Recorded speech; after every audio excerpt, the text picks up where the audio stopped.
Greetings.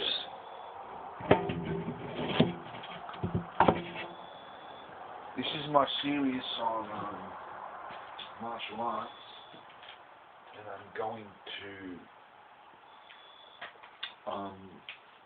explain a few details. I stress the point that a true martial artist, and that's his combat, it's not how high you kick. Most professional martial artists know the fact that they will not kick above the belt in actual combat. In rare occasions, or a few very good fighters may kick high if the opportunity is there. But in most cases, even for them, they won't go above the belt. It's like punching on the foot. Doesn't make sense unless you're on the ground or something like that. And it's the other way around. But anyway, but this is in actual combat. A lot of martial artists will tell you that how you train is how you fight. Yeah, but that is in a beginner's level to advance. When you become very professional, it's not like that.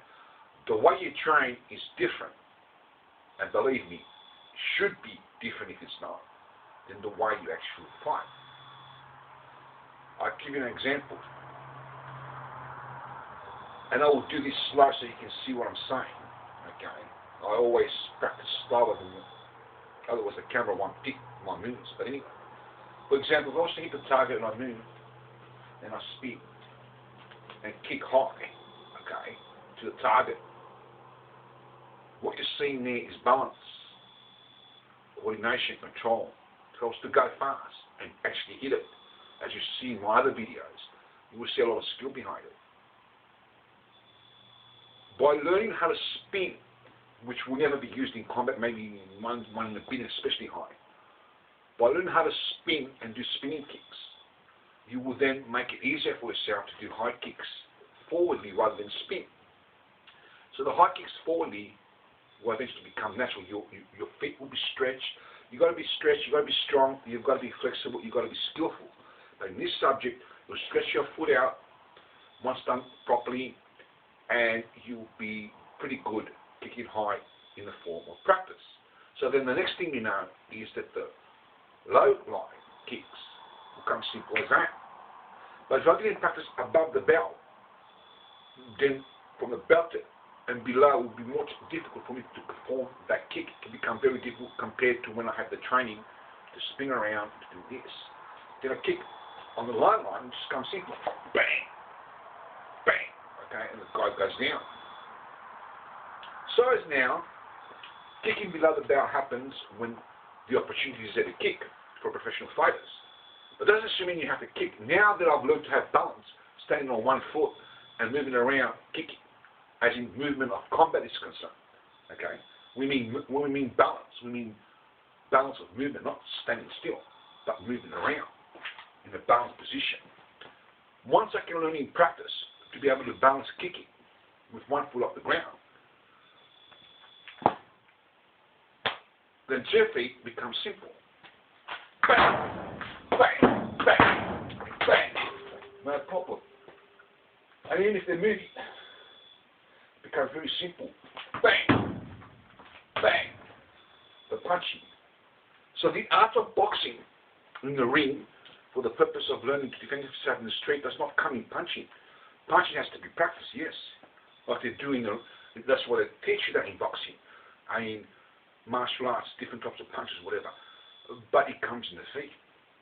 Because once you learn to balance, like I repeat again, kicking all over the place, then your boxing will become more fluidly. You'll be able to move around like, for instance, like Muhammad Ali, you'll be able to move faster, change the pace, change the rhythm, and confuse your opponent. So you don't have to kick now, you can punch, but if the opportunity is there where a kick is in, for example, if it's too far to reach with a punch, you can reach it with a kick.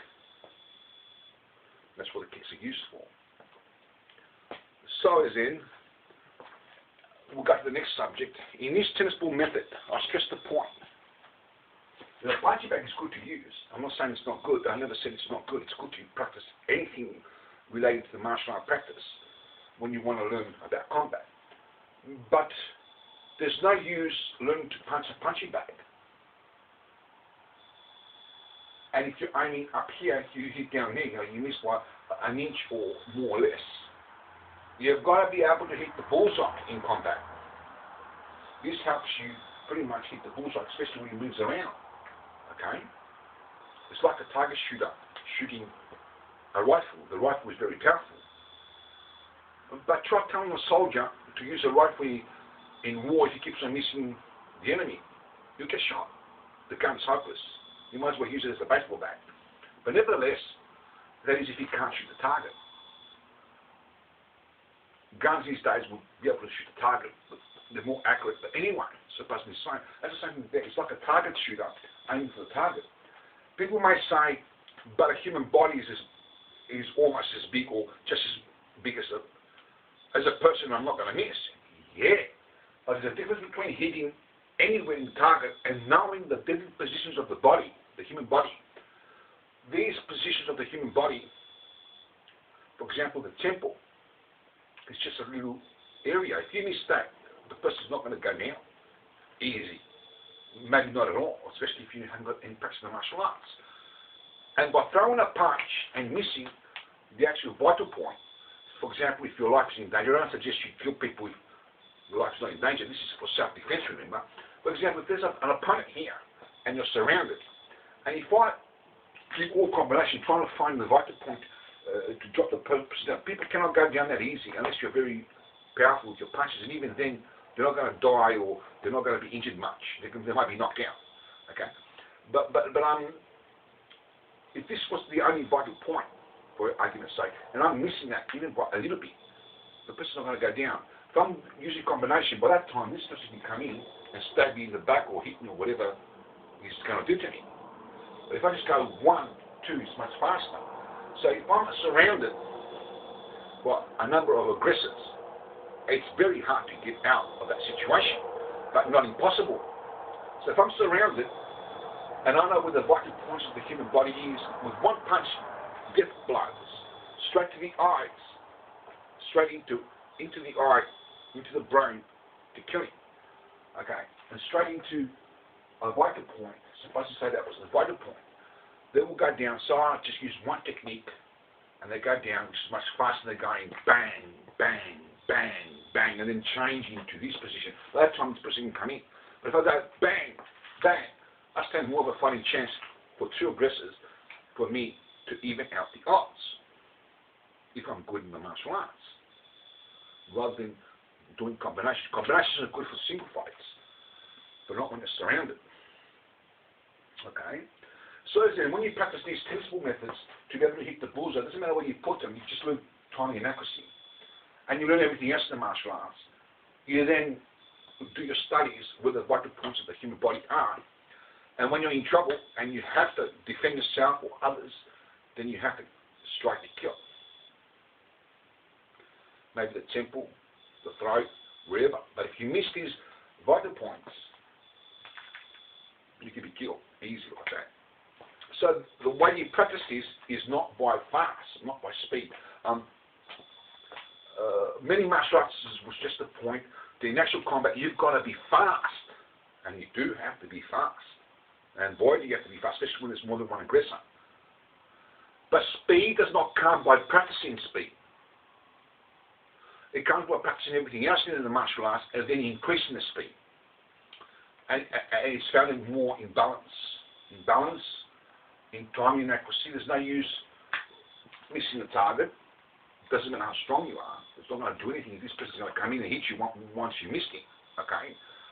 So it starts by doing slow Tai Chi movements, by kind of like coming in and striking very slowly to your speed. Okay, so you come up, okay, very slowly, and if you miss, you cover up.